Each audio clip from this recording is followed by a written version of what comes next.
Welcome back to the Step-by-Step How to Buy a Home 10-Step program. Now, you're halfway done, and truth be told, you did a lot of the heavy lifting already in the first half, and that was for good reason. The planning phases get skipped over far too often by would-be first-time home buyers, and the tools and educations that you gained in steps 1 through 5, that's going to put you miles ahead in your quest.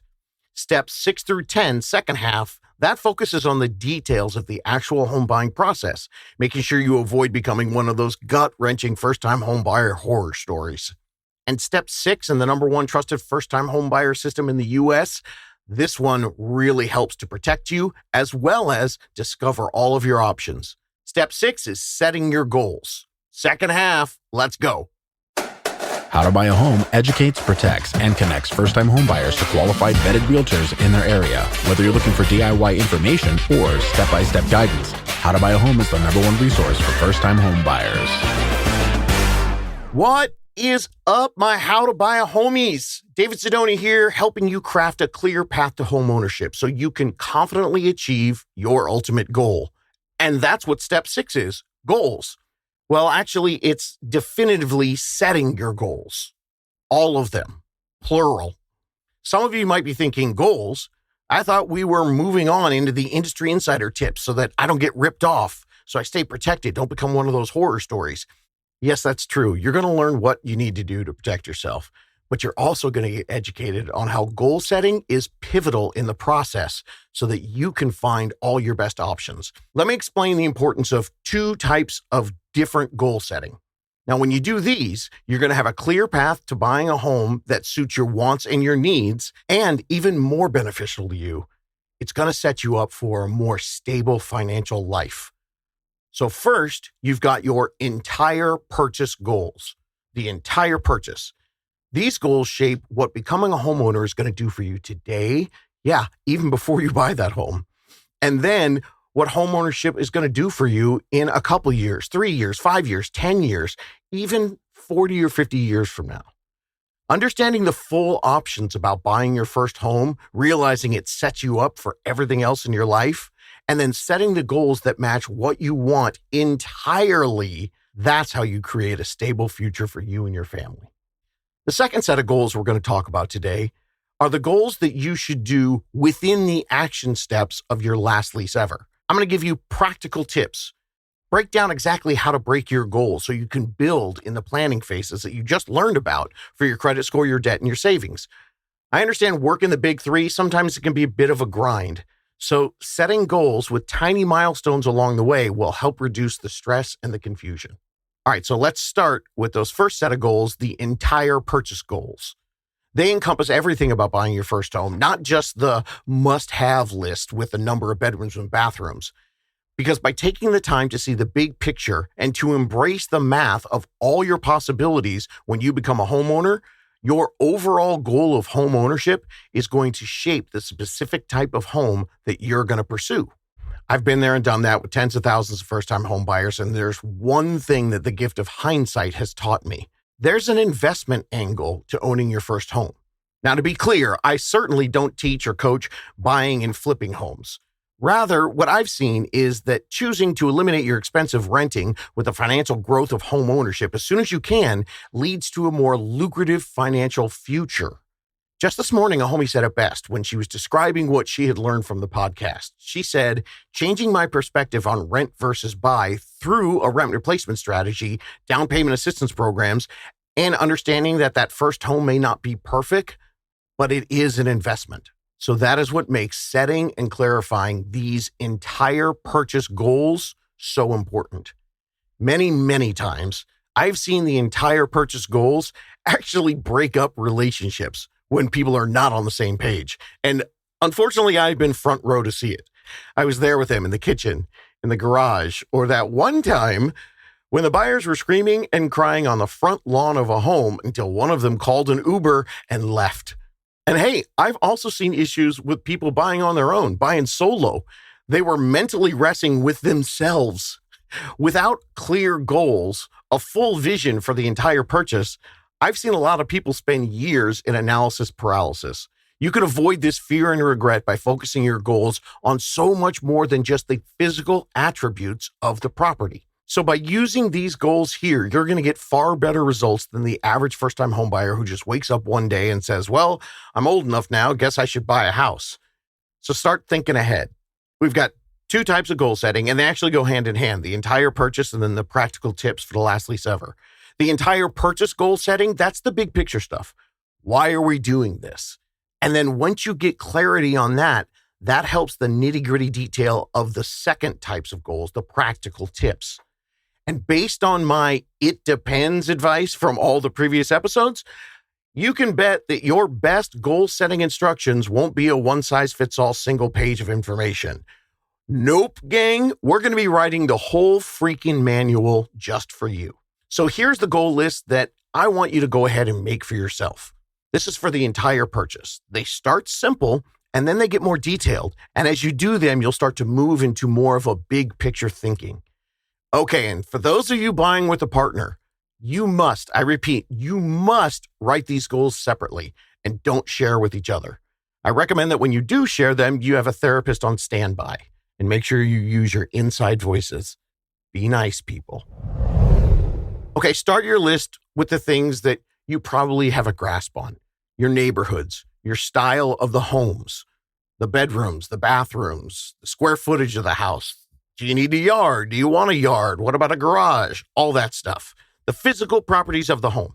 Any must-haves that you think are going to be on your list when you're getting ready to buy a home. Now, just do the big stuff here. If you're selecting the flooring style or a paint color here, then this is my opportunity to respectfully remind you that we're opening your mind to the big picture of the home purchase. Those things are easily changeable, and they should not be a high goal on this list, despite what HGTV makes you think. Next goal, location. Now, this could be different, and it's something to make sure that you really dig deep into yourself and figure out, is the type of community your goal when you're buying this home, or is the actual goal the home itself? Are you a person who is fine? You just want a solitary castle. You're mostly concerned about the structure and the layout. That matters to you much more than the neighborhood. And what about the location in respect to job commute times? And for you, does remote working factor into your decision process? Next on your goals, think about this. Have you, with your family or with yourself, if you're on your own, have you discussed, thought about, gone into detail the 3-year, 5-year, and 10-year life plans? Not with the house, just the life plans. Have you really communicated in deep detail? This is going to affect the location, the style, and obviously the time frame that you think is going to be best to stay in this home. Next up, what about kids? Do you want them? Do you not? Is this home perhaps a home base for life for you and your family, something that everybody come back to and you're thinking this is going to be like a forever place? Or is this step one with intentions of moving up? And for those of you out there who aren't going to have kids, make sure you consider how school districts will play into the home valuation, how much a home is worth. Good school districts usually mean better resale value, but I've known lots of buyers who didn't want to have kids, and they actually use that to their advantage by buying in some of the other school districts so they can get more bang for their buck. Next on the goals, what about extended family factors? For this one, I definitely recommend you have that therapist number ready when you discuss this with your partner. But here's some things to consider about extended family. Daycare costs. Throw that into the financial mix. This could drastically change the math in your mortgage payment affordability. Maybe not now, but maybe someday. It might be more cost effective to be closer to some grandparents or your parents or a sister or a brother, someone that's going to be a lot cheaper than daycare. All right, for this next goal. Now, I know in the beginning you laid out some aspects of the home, bedrooms, bathrooms, square footage, stuff like that. But regarding the home itself, do you want a home that fits your style, or do you want more space? Also, do you want a bitchin' neighborhood and less house, or do you value more the type of house that you get, even if it's in a shady part of town? Or maybe even perhaps way outside the city in a more rural area? And what about new build versus resale? Now, if you haven't done it yet, make sure you can explain why you are picking one over the other. To truly decide, you have to go deep into the pros and cons of both types of homes. Next goal to think about, what about public transportation or having things that are walking distance? Have you checked the walk score of the address? Yes, that's a thing.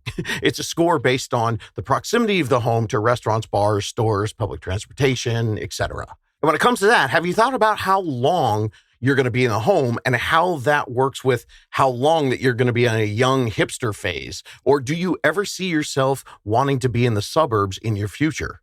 One of the things I tell people is to be aware that the housing market goes up and down.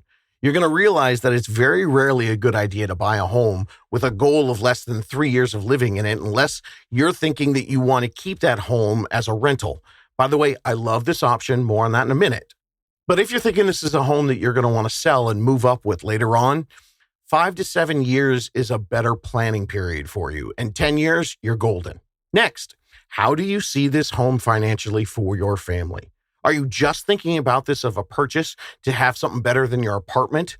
Or are you looking at this in the full fiscal picture? Is this your forever home? Or do you want to use this home as a stepping stone, using the equity to buy a larger home someday? Most people do that, but by using this next goal setting technique, you can do something so simple and so few people do, but it will ultimately change the trajectory of your life. And that is not hyperbole. This is you now buying with the advantage of hindsight. That's what I'm giving you. I'm really excited to tell you about this because this is what I missed out on in my 20s. I mean, I'm excited, but I'm also a little pissed off that nobody told me what I could have done. But I am excited to give you the simple tools so you can take total control over your life. What you're doing is you're going to simply use this first purchase to give yourself options. And whichever option you want to use, you're going to live far more comfortably than I ever did, that's for sure. And hopefully this new path is going to open your mind to realize there's a stability that can't be given by anything else in this world except this purchase of your first home. One thing about buying your first home is going to be more valuable than anything else that you do in your life, the time you buy it, because that dictates the time the home is on the market and appreciating. And this is where too many first-time homebuyers don't realize what a golden opportunity you have with this first purchase. So let's explore that. From the very beginning, I like to coach all first-time homebuyers to assume that they want to buy this first home ASAP using a rent replacement strategy and adjusting your goals of this first purchase. I tell everyone, buy the first home knowing that you're going to start 2 plans after you move in, so you have more options later on and you can take advantage of the time that that home has been under your name. So plan A is to buy this home, let the equity build, and then sell it using the profits to buy your next home. That's what the majority of most people do. It's called a move up, sale, and purchase. Now, plan B is you buy this home with the intention of keeping this home forever, gaining the humongous bonus of owning it for the longest time possible so it gains hundreds of thousands in equity, and then 20 or 30 years, you're set for life. This is the simplest way to secure your future because you're using the money you already pay for shelter, aka your rent, to gain time in the market on an asset that grows and grows. So you buy this first one, and then using the skills that you gained right now in the planning for this purchase of this home, you start a new savings plan to buy your second home without selling the first one. And the reason is the math is astounding. It's truly mind-boggling. Yes, your first purchase, it is definitely your home. But if you follow this plan, it can also be the stabilizing factor to take total control of your life. Most younger people don't hear about this.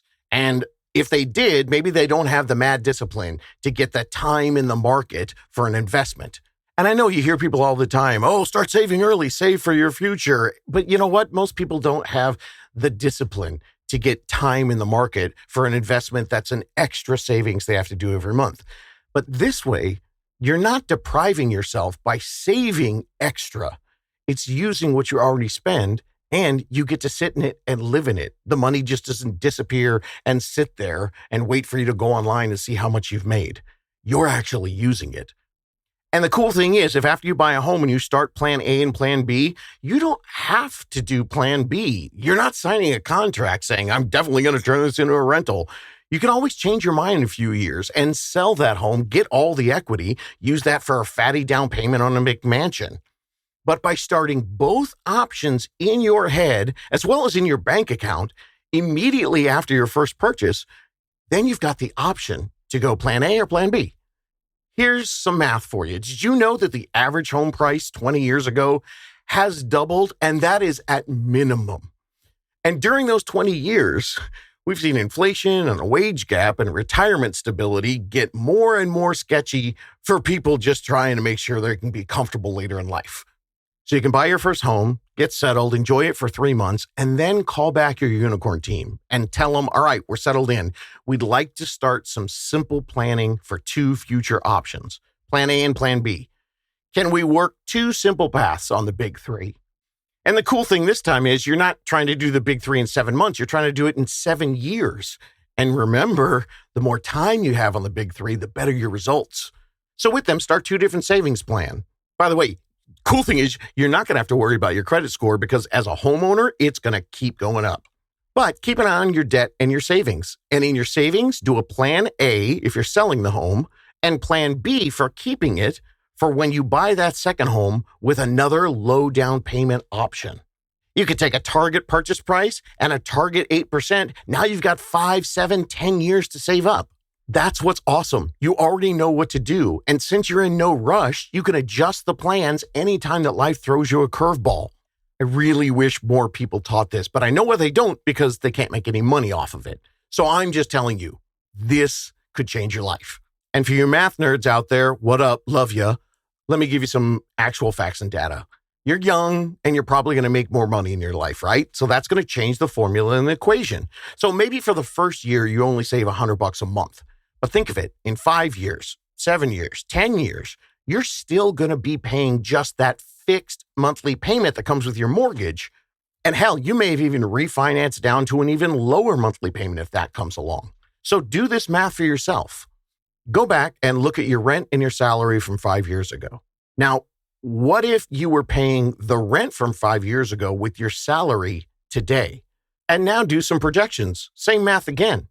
With your new mortgage payment, but salary increases for 5, 7, 10, 15 years. Do you see the extra money increasing each month because of your fixed payment and the increases you're going to have in life? And the strategy of doing plan A and plan B simultaneously has 0 downside. The money isn't locked away or guaranteed it has to go somewhere. You've got it. It's in your savings. Do what you want with it. And hey, if in 5 years or 7 years you do change your mind and you want to sell out and do plan A and use the equity to give you cash for your next purchase, cool, you've got it. And now you've got extra savings to go with that too.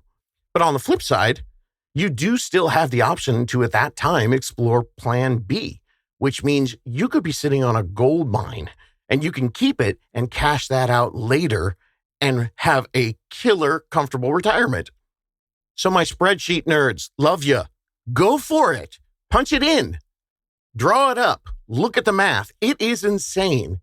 And you know what? There's something that nobody in the real estate industry tells you about. No one ever puts this on their marketing because it's the truth, but it doesn't sound so great.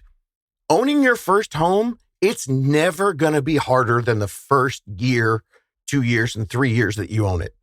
Never. Now, that's totally true, but if you fully embrace it, that's a positive thing. It can change your goals of when you buy, how you buy, and what you buy. Look at the bonkers increase in your monthly comfort level. But of course, that all starts with the first purchase and the time that purchase exists in the housing market. Now, that's just the beginning and the basics of the math, but there is so much more that exponentially works in your benefit. So if you're doing plan B, and you buy your second home with your savings and then you rent it out. Well, it's been 5 or 7 years, right? That means rents have gone up at that time, but your payment is fixed. So now you can factor in a bigger positive monthly cash flow from this rental, and you can stick that in your new budget, which of course, then you could transfer over to a new savings account, keep it, or you could take that bigger extra bonus money that you get above the mortgage payment from the new higher rents. And that can be money that can help you with the new payment on your second purchase. And if you really want to get into it, as a rental, you get tons of fatty tax write-offs. Depreciation is the landlord's best friend. It's a huge benefit. And hey, homies, yeah, you can do this. Now, personally, I don't teach investment buying because I think that this strategy is the most underutilized and valuable type of wealth building for the average American homeowner. But it's just something that people don't consider. And again, if you're wondering why no one is out there selling a course on this, it's because the realtors don't make any money doing this. I mean, think about it. If you did plan B, that means the realtor just cut their future earnings in half. Instead of you calling up your unicorn 5 years later and asking you to sell your first home and buy another one, now you're just calling them and they only get one deal. Once you go through the process and you figure out how to purchase a home with a low down payment, buying one and living in it and using it and working a rent replacement strategy for years, now you understand that this could be something you could do again, and it's not that tough, especially with the time. I'm telling you, I really wish they taught this in schools, especially in the new economy. It is evolving rapidly. And if you really want to be wealthy, I mean, if you want to follow in the steps of the big Wall Street firms, hey, you can do what they've been doing for the last 5 years, buying residential property and renting it out. Yeah, you're in good company. People see money in this particular plan. All right, so to summarize this part of your entire purchase goal setting, is this going to be your forever home or is it a stepping stone? And if it's a stepping stone, reach back out to your unicorn team after you settle in and start planning plan A and plan B. Even if you've never thought about doing plan B ever, start planning. Worst thing you do is you have some savings and you can change your mind anytime. A quick side note, plan B is always a good idea because housing markets, they're fickle and they will fluctuate and nobody can predict what's going to happen, especially in our economy right now. So a new savings plan so you can prepare for anything, it's great. It'll cover you even with a potential decrease in your home's equity. All you're doing with a savings account is giving yourself more options. Remember, markets go up and down. And here's the great thing about looking at plan A and plan B throughout your goal setting process. It's a way for you to dig deeper to see how you see this home psychologically. I mean, are you the first one in your family to ever buy a home? Does just buying a home at all feel like a win? I say all the time, know thyself. Be sure to keep the long game in mind and don't sell yourself short. Buying your first home isn't the top of the ladder to gain stability and control over your life. It's the first rung of the ladder. It's the beginning. This home is going to be the foundation of a whole new life that you never thought was possible for you. I ain't mad at you. You don't know what you don't know. Now, let me really get into your head. When you're thinking about setting your goals, what type of home did you grow up in? Are you making this purchase and just trying to recreate your childhood home? Or maybe you weren't so thrilled about your childhood and maybe you're trying to build something completely different.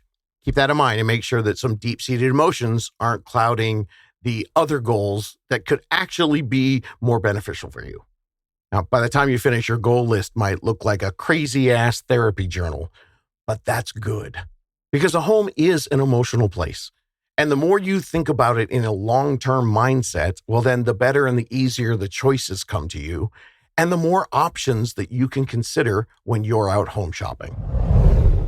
Okay, last one for the entire purchase goal list. To discover the full options available to you regarding the financial goals of buying a home, I have one big tip. Once you got your team, take your realtor and lender to lunch. The end. Can't recommend this more. Look, they got to eat, and you are never going to learn more about all the options that are available to you than in that one meal. Ask them about everything they've ever seen. You may have all your goals set in your head, but the one thing that you don't have is hindsight. They've got stories, good and bad, and they can drop tons of nuggets of wisdom on you. And bring your own goal list. They're going to add goals that maybe you never even thought about. This is a game changer. And the cool thing is, once you go through the beginning process with them, you're going to have the luxury of knowing that that unicorn, the person you decided to hire, you know that they're your advocate. That's the difference. A non-unicorn agent is going to try to entice you with a home purchase by just throwing out HGTV buzz topics to get you personally invested in the surface material aspects of the home, just so that they can get a quick sale. But a unicorn planning specialist, that's right there. I said it, planning specialist. They're going to help shape your future with this home purchase and help you see so much more. Next tip, some of you are not going to love, all right? Make your goals list and then get ready. Compromise is coming. Be ready to compromise.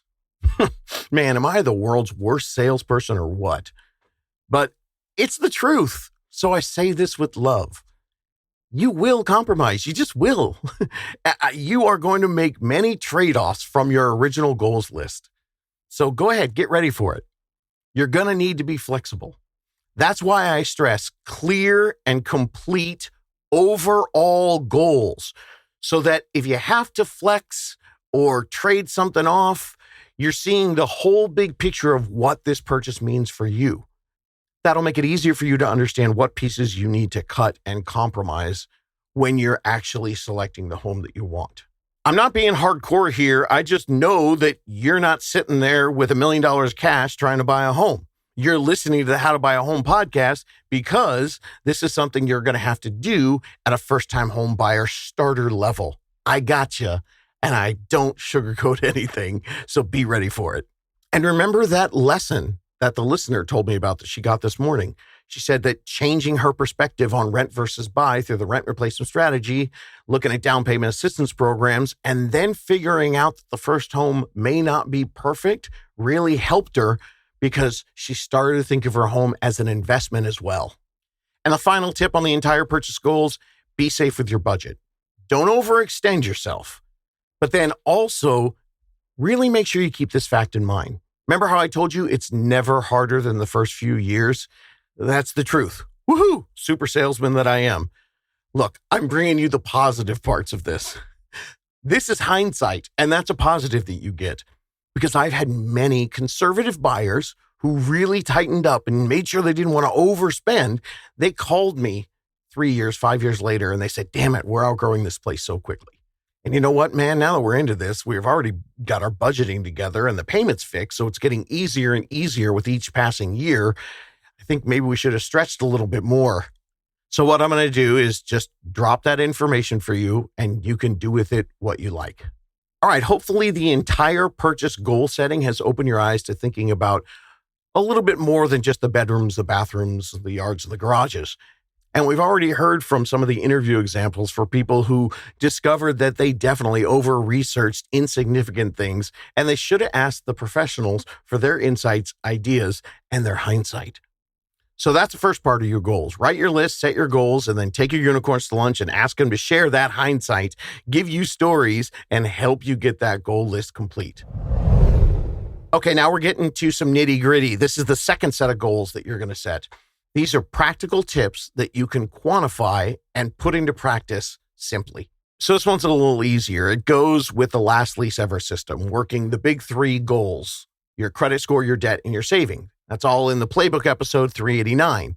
So first you get your starting point, then you get your target goals, and then you calendar it out. Easy, right? Yeah, but sticking to the goals, that's where it can get a little difficult. I mean, after all, I get it. These are probably your younger years, some of the best years of your life, and there are lots of distractions. And you know what? That's all good. You should enjoy this time of your life. I'm not your dad. I'm just your home buying coach. So you do you. Set the system up for you. Live your life. My advice to keep your mental health in a good place, well, what you can do is you can set up these little goals, these little mini milestone celebration moments on your way to the target goal. You live your life while you're doing hardcore adulting at the same time, and you celebrate the steps along the way. Mini milestone celebrations are easy. They work like this. Your credit score goes up 25 points. Rad. Ice cream night out. Or you can plan a binge fest at home and order in your favorite food. Or treat yourself to a movie night out where you buy all the expensive concessions you want. You know what? Maybe not that last one. Keep your concessions in reason. You may not buy a home until 2035. And here's another mini celebration I love because it's math. When you're working to get a credit card under 30% usage, even if you're doing the snowballing technique, instead of shooting for 30 as your target, make it 25%. And then when you hit 25% usage, go out and spend that 3 or 4% on that same damn credit card. Celebrate. And you still stay under that 30% goal because of math. And finally, know thyself. How many celebrations will you need along the way for your own mental health? If the goal's 25,000, are you the kind of person who's going to need a celebration at 5, 10, 15, 20, and then finally at 25? Or are you the kind of person who thrives on persevering and pushing through and knowing it's fine, I'm going to treat myself big with a blowout celebration when we hit 25K? Here's some math for you if you need those incremental celebrations. If your first celebration goal is 5,000, make it 5,050 and then go blow $50 on yourself. If your second goal is 10,000, make it 10,100, $100 on you. Third goal, make it 15,200. Now you got a big night out. Fourth goal, make it 20,200. See, I caught you. Yeah, 200 is the max for a celebration. If you or you and your partner can't find some kind of reward by blowing $200, then maybe you should go back and rethink the entire purchase goals because you might not fully believe in the math and the positive effect of what you're saving for. And hey, as always, I don't know, maybe when you're doing this, you discover this type of saving ain't for you. Great. But if you never try, you're not going to know. Wayne Gretzky said you miss 100% of the shots you don't take. And I've got 6 years of how to buy a home stats that report that 72% of you listening to this who think that you're 12 to 18 months away from buying a home, you could actually be under contract in 3 months. So set up these practical goals, build these small victory milestone celebrations. It'll help you along your journey. I am a firm believer in this. Yes, celebrate. Otherwise, I tell you, this for some of you, this is really going to suck if you don't do this. Give yourself permission. It is not counterproductive when you're trying to save money to go out and spend money. Because when you do it in a planned, written out way, you're giving yourself stress reduction. And that keeps you more positive, making all the rest of the steps easier for yourself. Your mental health is really important. And I do want you to get yourself ready because once you're in that time when you're actually writing offers and negotiating and trying to buy a home, that's an emotional roller coaster. It can get bonkers. It constantly ranks in the top 3 most stressful life moments. But the good news for you is that many of the people who ranked it that high, they didn't have this much education in the planning, so you are ahead of the game. So go for it. Plan your journey, but plan to reward yourself so you can stay inspired. Living your best life means living in the moment with a positive spirit. Don't let yourself get bummed out because you aren't there yet. Be excited that you're here, that you're planning, and that you're not floating aimlessly like a rudderless boat on the lake of life. And if you're cruising along and you need some short attention span bursts of information and motivation, I've got tons of stuff on the How to Buy a Home podcast Instagram and the How to Buy a Home TikTok. You can jump on my feed and scroll for hours because I've been doing this a long time. And of course, if you have another question along the way, just go to howtobuyahome.com and ask me. And here's a final thought. As human beings, when we're reaching for an achievement, the burning desire to want that thing, that isn't what gets you there. And yeah, that's coming from me, Captain Motivation and Inspiration, who ends every episode, you can do this. But I heard something really insightful once. Desire isn't what makes the great moments in your life come to fruition. Every athlete starts the season wanting to win the championship, right? I mean, they all have the desire to win, all of them. But only those who have the discipline, the structure, and the work ethic are the ones who win. And the best way to stay structured is to have your goals with even mini rewards along the way, because then that will keep your motivation thriving and rejuvenated on your journey. Life is going to suck a few times when you're planning to buy a home. It's just going to happen. That's life. But with the right plan and the goals in place to get there, you can do this. Looking for more DIY education or your own personal step-by-step guidance through the home buying journey? Since 2019, How to Buy a Home has been the #1 resource for first-time home buyers. So visit howtobuyaHome.com to get started.